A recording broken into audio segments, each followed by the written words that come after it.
Hi everyone, welcome to Cheltenham Chart episode 8. I'm struggling now. Just after recording, I thought, a really nice intro to this video, I realised I didn't hit the start button. So I'm doing it all again now, but hopefully I can get it as good as it was the last time. So there was no video put up yesterday. I recorded one and then I decided after a bit of thought that I wasn't going to put it up. It was about the amount of non-triers, etc. we're having, and then horses suddenly coming back to form. I felt maybe I was just a wee bit too vehement in the video, and I thought, well, I'll just leave it. I won't put it up. And I was thinking all night, what can I do a video about? I don't have much to talk about today. I had to make a call this morning to Steve about something else from Smoking Cheltenham, and I did say, there was no video because I didn't know what to do, and explained. And he said, well, why didn't I do just a mid-season review about the graded races? So that is what the video will be today. But just before I do that, I want to quickly go through my plans for the next little while. So, no video this weekend. I have quite a few things on next weekend, the weekend coming. So I'm not going to be doing a video.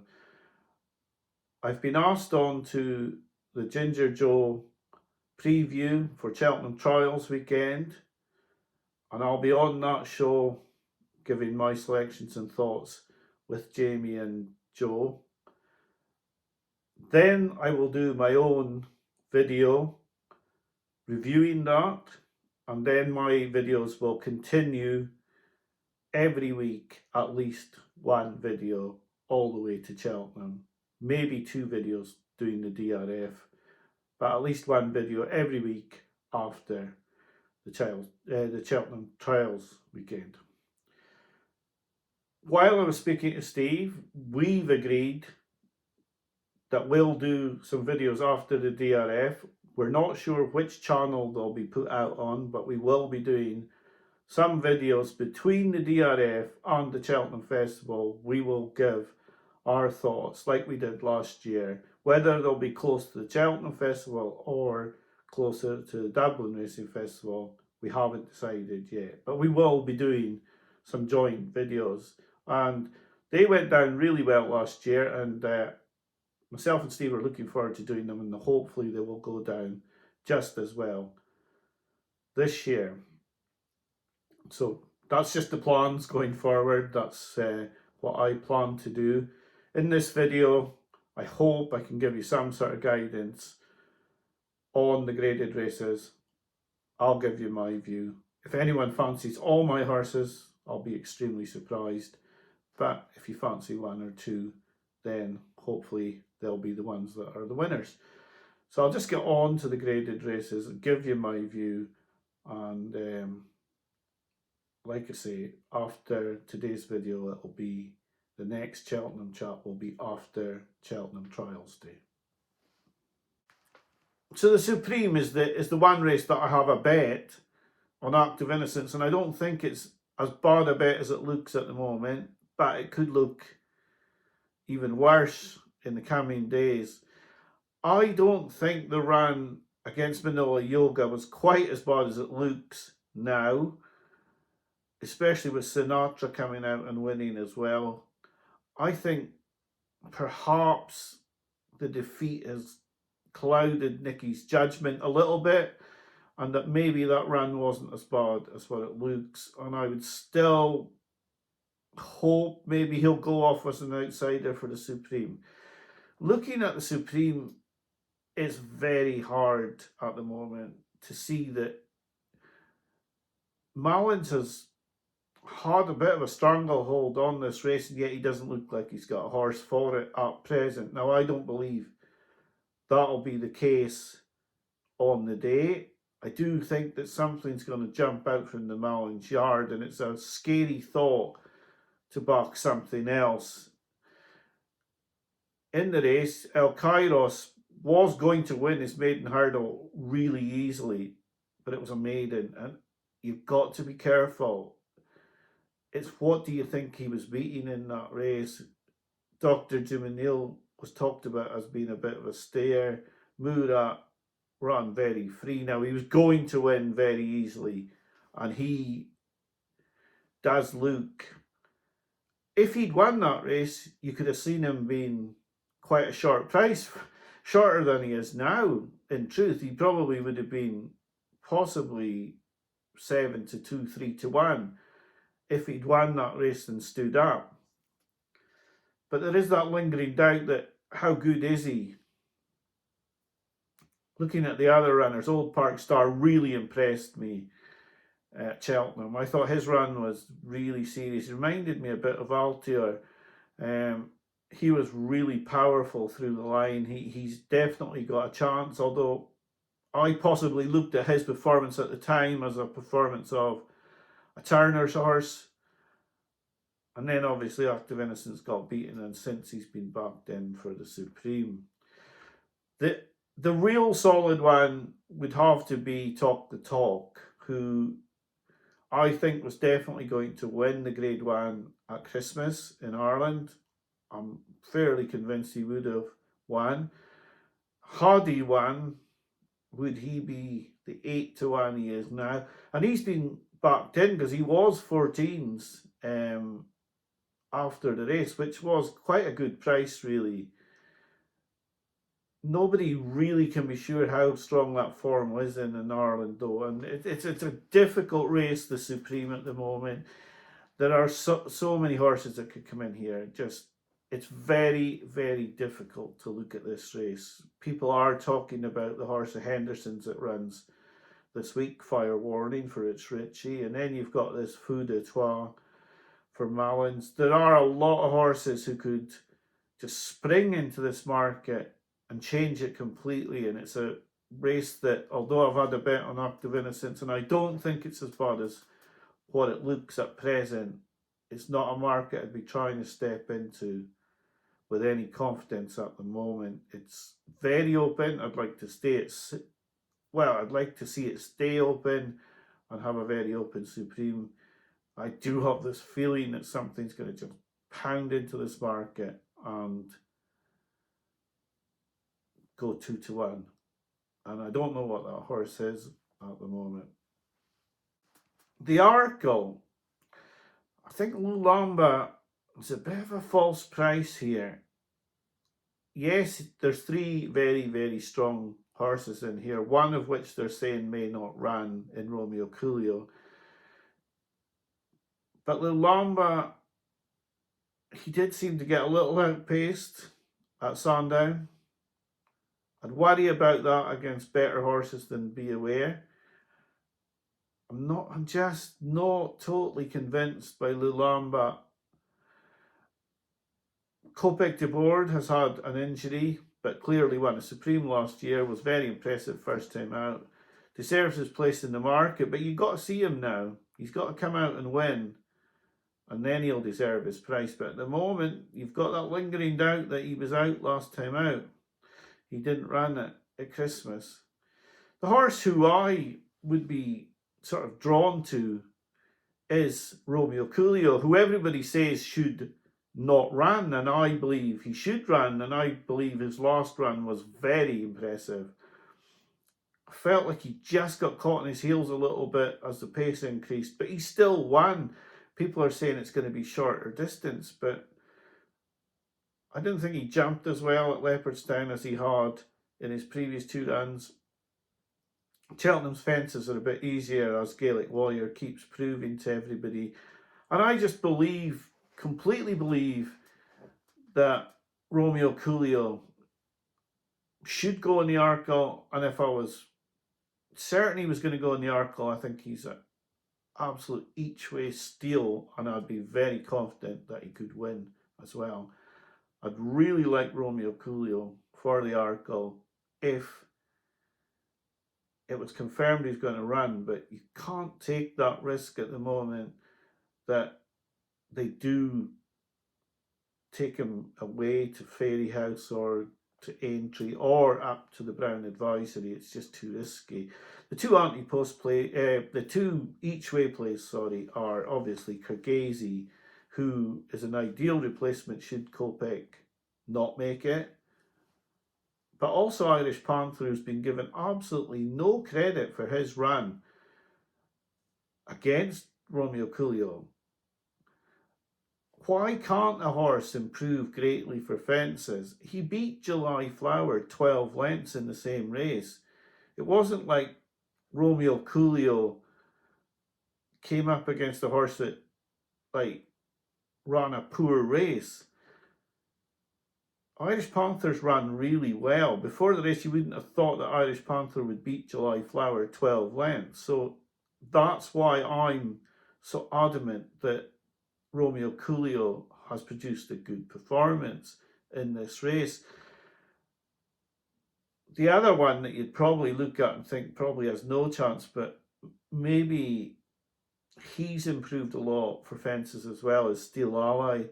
Whether he would go here, I'm not entirely sure, but I think this horse has improved out of all recognition for going up to fences, and I would not ignore his chances at all. I do feel that he's a better horse than he's being given credit for as well. So wild outsiders, I'd look at Irish Panther and Steel Ally, but my pick for the Arkle, if I knew he was going there, would definitely be Romeo Coolio. The Champion Hurdle is another race where you have a short anti-post favourite, and he's not been a horse who you could trust to get to the festival. He's twice been a favourite for Cheltenham and not caught there in Sergino. He looks an incredibly talented horse. After a year off the track, he's come back and beat the current champion hurdler 6 lengths, and it could have been further, and she was race fit. I feel that should he run anywhere near to that level, that he will win the Champion Hurdle, but given that he has had problems in the past, you can't go steaming in at 6-4. Rightly or wrongly, now I can only give you my opinion, and I've said that I think Romeo Coolio is a bet in the Arkle, but that's just my opinion of how I see the Arkle. And I've never been a massive fan of the New Lion going for the Champion Hurdle. Now, Dan and Harry Skelton have a lot more knowledge of the horse than me, but for me, I would never have taken this horse into the 2 mile division. And as such, I'm against the horse. Now, I know he's a short priced horse, and it leaves me very open to criticism, saying that I don't fancy this horse, but I don't fancy it myself, and I would certainly never look at the price of 5-1. In fact, I'll go as far as to say I wouldn't back the New Lion if it was 8-1. I just don't fancy him. I am very much like that. If I like a horse, I like it, and if I don't, I'll be very against it, and I am quite against the New Lion. If he was in against slightly easier opposition, it might be a little bit different, but for me, I don't see the New Lion beating a horse like Sergino. He may beat horses who can't keep that gallop up for the full 2 miles, but I think just Sergino will be too quick. I haven't assessed Lossiemouth in this race because I don't believe she'll go there. I've never believed that she'll go there this season after last year when they talked about their 2-year plan, and I don't think that you can even remotely think about Lossiemouth in this race until she's declared. Brighter days ahead. They do look like they're campaigning slightly differently this season. I'd anticipate he's going to get close to Lossiemouth at the DRF. Whether he can beat her, whether she can beat her, I don't know, but Brighter days ahead could be a decent value at the moment. I don't like her Cheltenham record, and it could be that that's just a sort of like red herring, but I don't like it that she's been there twice and been beaten twice, so I could sort of overlook her a little bit. Golden Ace will run her race and could easily finish in the places. I would think she'll struggle to reverse that form as long as Sergino gets there. Amsterdam's a horse who could run a big race. He is possibly going to be Paul Townend's ride, which means he will not be the 33-1 that he is now. If Townend can keep him in the race, then again, it could be a Donnelly one too. Amsterdam's the one that I think might be the each way play, but for me at the moment, I'd have to be on Sergino. But with the caveat that Sergino is a horse who's fragile, and so anti-post betting on him is just complete and utter no-no. You cannot go in backing Sergino. It's just, you can't do it. He's not got to the festival 2 years in a row, so backing him to reach the third festival, that's a risk I'm not willing to take. The Turners is a hard race to assess at the moment. I can change my view very quickly on a horse. I like No Drama This End at Sandown, and my view on him completely changed after this at Newbury. Now, he may very well be a very good horse, and he could well be up to the task here. We haven't really seen an Irish horse to come out and give him there's no Irish horse in the market at the moment that's saying, I'm going to be your rival. I do wonder about a horse I really like in New Proof, whether he would come here or go to the Bartlett. I see people saying that he's going to go to the Clonmel race. That would point him to the Bartlett for me. But I do wonder if he's possibly quick enough to run in a Turner's. I think he could be. And it makes betting on this race extremely difficult, because I am going to back You Proof in either the Turners or the Albert Bartlett. He would be my pick. And once you've committed yourself to that sort of pick, then you're not looking at the other horses in the betting unless a race changes your mind. I'm not going to change my mind on this race. If I thought You Proof was going here, I would back You Proof. I don't really have any other horses on my mind for the race at the moment. If You Proof doesn't look like he's going here, then I would probably just sort of wait a little while on this race and then wait for new evidence as such, and then look at the race after I've got that new evidence and see what I think I would back. If Old Park Star was going here and Active Innocence was going, or something comes in to the Supreme to push Old Park Star out, I would quite like him for this race at the moment. But at the moment, my thoughts on the Turners are that I would be looking at You Proof if he ran, and if not, I'm waiting really for new evidence to come in. The Champion Chase is a case of horses for courses a little bit. Now, Marine Nationale has got good Cheltenham form. And in most cases, when a horse has won twice at Cheltenham, and especially at the Cheltenham Festival, you would think that would be an ideal starting point for a bet. And most of the trends people would just send you straight to Marine Nationale as the bet in the Champion Chase. And actually, on what he's achieved so far, he's probably a decent price as well. Ilite Tomp, away from Cheltenham, you would probably back him to beat Marine Nationale. But he's had 3 defeats at Cheltenham earlier in his career. If you want to back this horse, you're betting on him improving on that Cheltenham record. He has improved a lot, so the possibility is there, but it's very difficult with those two because Cheltenham form is very unique sometimes, and that would push you into the Marine Nationale camp. There are a lot of outsiders who are worthy of thought in here. Only by Night was stopped in the last race where he just stopped to a standstill, had no chance. Was in that Arkle that was really strong last year, has a target trainer, and Only by Night could quite easily be a good outsider here, as could Calixolos, who was upsides Marine Nationale when it fell last season.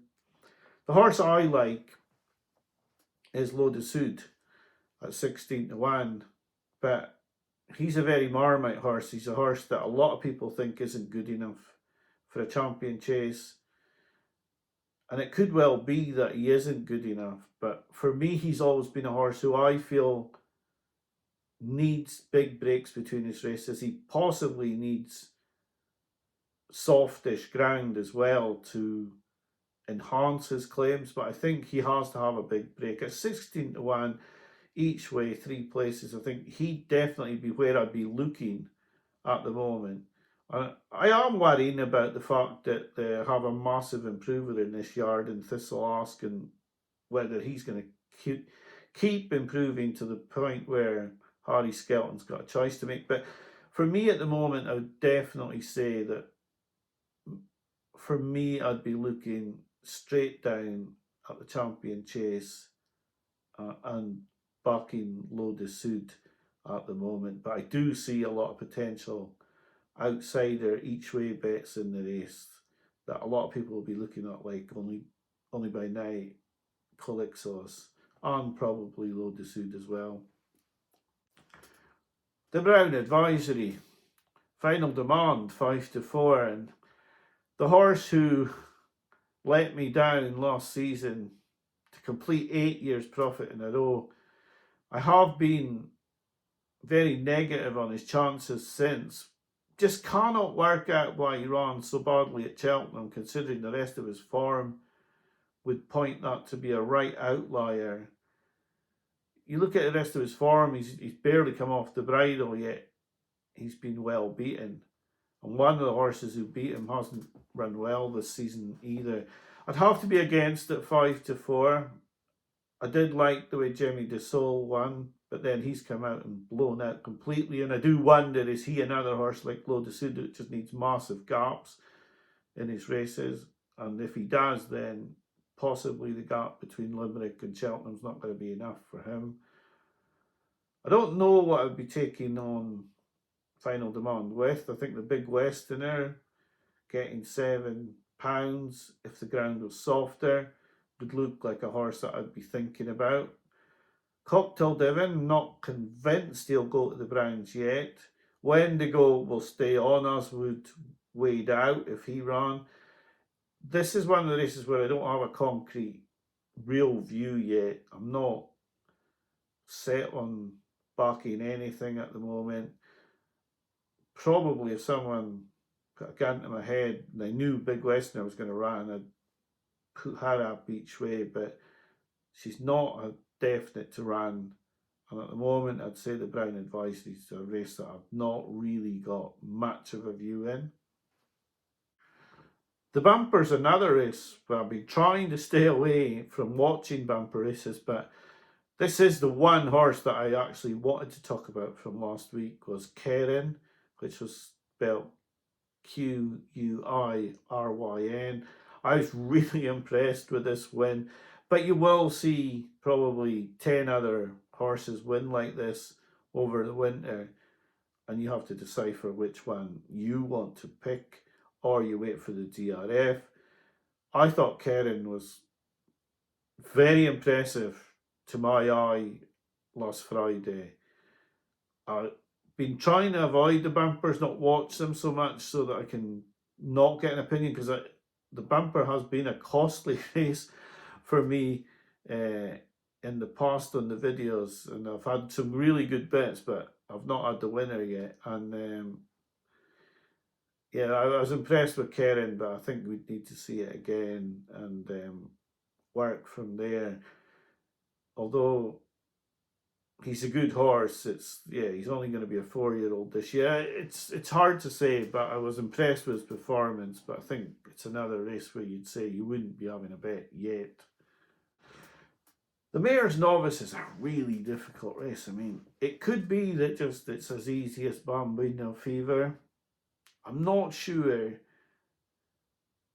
if she's as good as that bumper made her look, then the 3-1 is a good price, because I think she was unlucky to be beaten first time out, and I'm not convinced she was fully fit either. There are horses you could look at in this race, outsiders like La Conquière, even Charisma. I don't know, maybe Let It Rain is actually a novice as well. So there's horses in there that you could look at, but it could be just as easy as Bambino Fever. 3-1, it's just that skinny price again, where possibly this price wouldn't have been as bad 2-3 years ago. It is this bad now, and there are horses that can come in here and the price would be pushed out immediately if Charisma or Let It Rain won Betfair easily. Then you could easily see those prices changing quite a lot. It's very difficult to be saying Bambino Fever is a bet at 3-1, but at the same time, Bambino Fever could go off odds on the day. So it's a race that you've got to be extremely careful betting in at the moment. It's not one of these races that I would advise you to be betting in at the moment, but I think if there's going to be a big shortener, it's going to be either Bambino Fever going in real short to around evens, or Charisma or Let It Rain winning the Betfair hurdle and then coming in a lot in the odds. The Mayor's hurdle's very simple for me. I think Lossiemouth will win a third Mayor's hurdle. And I think she's a good price as well. You've just got that lingering little doubt in your mind that if she wins at the Dublin Racing Festival over 2 miles, that they may, if they got lucky and other things went their way, they may go to the Champion Hurdle. I think, to me, it would take Sergino coming out, I think, for them to go there. That's how much I don't think they're going to go to the Champion Hurdle. But I think she could win it. I think she could win the Champion Hurdle. I really believe she would have won 2 Champion Hurdles if she'd been allowed to run the last 2. But I think she'll go here, and I think she's a good price at 5-2. I can't advise people to back her because I don't know for sure she's going to go here. But if she does go here, even with Woodhoo in the race, she's probably going to be just a little bit odds on, probably 4-5. If she didn't go, Woodhoo would obviously have a massive chance, but I don't see where Mullins goes. Does he bring back one of the horses from chasing? Because if not, he's given up a chance of winning a Cheltenham Festival race, and he has nothing in there as a substitute. So that's why I believe Lossiemouth will go here, and I believe if she does go here, she'll win. I think the Stayers basically rests between 4 horses. Impose Toi, Honesty Policy, who ran at Ascot, or Tehupu and Bob Bollinger, who ran at Leopardstown. Most people would say it's Tehupu and Bob Bollinger because they were first and second last year, horses for courses, etc. My feeling is that I think Impose Toi could be a very good horse, just as enough, travels really well in his races, and I would still be taking him out of the 4. That's a risky policy, considering that Honesty Policy, a lot of people thought he would beat Impose Toi next time. Tehupu's won a Stayers Hurdle before, and Bob Bollinger's won the Stayers Hurdle last year. So the choice of Impose Toi is a risky one, but I do believe he's a very good horse, and I think he'd have a good chance in the Stayers hurdle. Cabral de Maton is supposedly being named away from the race. I understand why Skelton's doing that, but at the same time, I would personally go for it while the horse is fit and give him a chance. I thought his performance last time out was really strong. He looks like a really good horse, but I understand their reasoning not to go, but if he was my horse, I think I would want to go. But my selection in the Stayers at the moment would be Impositoire. Triumph Hurdle's one where the market is waiting for something to parachute in, but I wonder if we've just got it sitting in front of us already and that Narciso Haas or Manche 2 is going to take this out. I was really impressed with Narciso Haas last time out, and I know that Manche 2 beat him first time out. I'd definitely be with Narciso Haas here. I think he's quite a good price, really. But if you take that price at the moment, there's always the risk that Nicky or Willie Mullins pull a rabbit out the hat and you're ending up on the second string Mullins horse or the second string JP horse. You just don't know at the moment. They're not going to take a horse out now that's going to run in the Boodles because it's not going to get enough runs. So if a big gun like Macho Man comes out here and obliterates the field and comes into 2-1, you could be on a poor bet. But Narciso Haas is about 5-1. You'd be hard pushed to think 3 of them would beat him. And similarly with Manche 2, who's a bigger price, and has beaten Narciso Haas, you know, she could be the bet as well, getting the £7 because she's already beaten the favourite. But I don't know. I think the favourite improved well for me. I think Narciso Haas possibly is one of the horses that's a little bit overpriced at the moment. But you have that nagging doubt something's going to parachute in, and then all of a sudden you're on a poor bet. But at the moment, I would back Narciso Haas. The Albert Bartlett, I think this is where Proof would go. If he can settle a bit better, I think he'd have an absolutely massive chance here. I think he's definitely my first pick in the Bartlett. Without any question, I think Proof is my Bartlett horse. I really like him. I have backed him, but I'm not putting him up on the videos till I'm fairly confident he's going to go to the Bartlett. There's no point in putting him up and then he wins, looks speedier than what I think, and then he goes to the Turners and I'm left with a non-runner and a horse who I do think this horse has got a very good chance at Cheltenham this year, wherever he goes. I do believe that, but he's 8-1 any race, and that's just not good enough. I mean, actually, you'd be as well putting half your stake on the Bartlett best price and half your stake on Turner's best price, and you're getting more than the 8-1, even backing it twice with half the stake.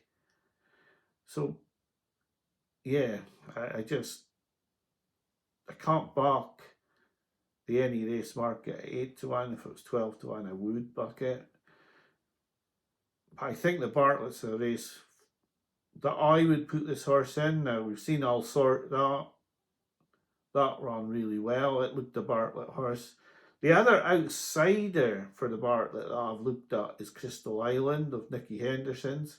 I think he was impressive at Ascot, just stayed, and I just feel like he could be a bit underrated, I think he's in the Jungle Bay colours, and I think he could be a horse like Jungle Bay where he just gets a little bit underestimated and he's better than he looks. But definitely my first choice would be Proof, but I also look at this race and think that Crystal Island's a horse that could come into it. Now, I have to say, in all of this, I'm just giving you my view on the horses as I see them, and everyone will have a differing opinion to mine. The final graded race to talk about is the Gold Cap. And I'm disappointed in the price my horse is in this race. But at the same time, I fully understand why it's the price it is. If you look at the form of the horse this season in its 2 runs, you'd be wanting 66 to 1. But if you look at last year's Gold Cap, you can understand why I know the way you're thinking is only 6 to 1. After seeing the Lanzarote on Saturday, I'm inclined to go with a 6 to 1. I know the way you're thinking. Put my faith in the trainer who I really do like. I do like Cromwell as a trainer, and he's definitely my pick. There's absolutely no question that I need new evidence to get me against. I know the way you're thinking. I think he'll go to the Dublin Racing Festival. He'll run a better race. He probably won't win, but he'll run better, and then I believe he'll win the Gold Cap. He'll be in the frame. His jumping isn't as good as what you'd expect a Gold Cap winner's jumping to be. I mean, it can be quite horrible at times, his jumping. But I believe he'll go to the Gold Cap absolutely primed, and he's going to be my pick. Galloping the Champs, he beat him last year. Everyone said it wasn't the real Galloping, and it didn't look like the real Galloping either, but he's another year older, and where he should be on the slight decline, I know the way you're thinking, should still be on a slight upward curve, and I would definitely go with him out the 2. There are a lot of outsiders in here that you could look at. There are many, many horses in here. Maybe not outsiders, but you've got everything from the King George that a lot of people would like. Affordale Fury, I don't know. I don't like Leopardstown form, as I've said on a lot of occasions, over fences, so I'm not inclined to take that. Race at Christmas at its merits. Maximus has definitely got a chance. Many horses have got a chance. Like I say, all 4 out the King George have got a chance. But for me, I have to say what I think. And I don't like the price but I don't like the price because I'm looking at the 2 races this year. But I do like the price because if I look at last year's Gold Cap, and everyone will say, has he regressed? Has he done this? Has he done that? All I'll say is I'm watching last year's Gold Cap, I'm looking at his colours, and I'm thinking, I'm backing, I know the way you're thinking, at 6 to 1. I have thought about putting him up as the video bet.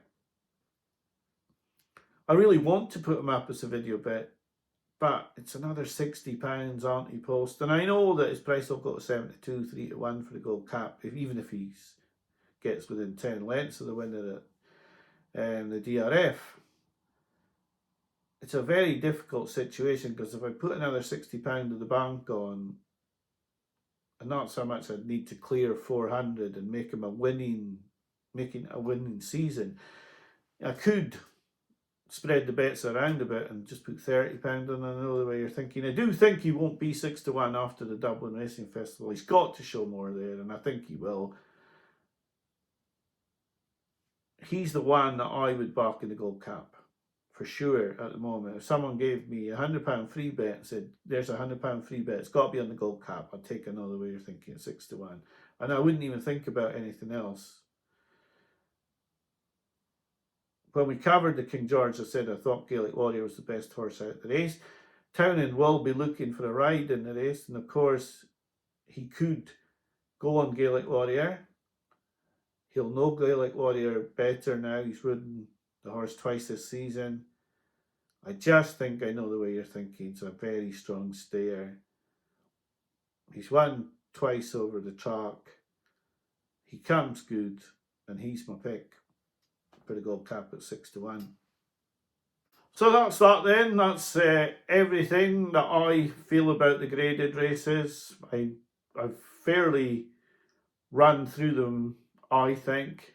there's probably a lot more I could say, but I don't want the video to be just going on for an hour or so. It's never been the you know, the duration of my videos is usually 25 to 35 minutes, so I don't want to make it too long, but I have to, you know, get as much in as I can, but I don't want to go too crazy.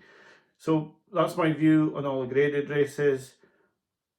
I've set out the plans of the videos, you know, in the near future. So I'll be back after Cheltenham Trials Day with my review of Cheltenham Trials Day, and if you want to see my views before the races, they will be on the Ginger Joe show in his preview video with Jamie Wren. So thank you all for watching. I hope you have a good couple of weeks until the next video comes out on Cheltenham Chat. Bye for now.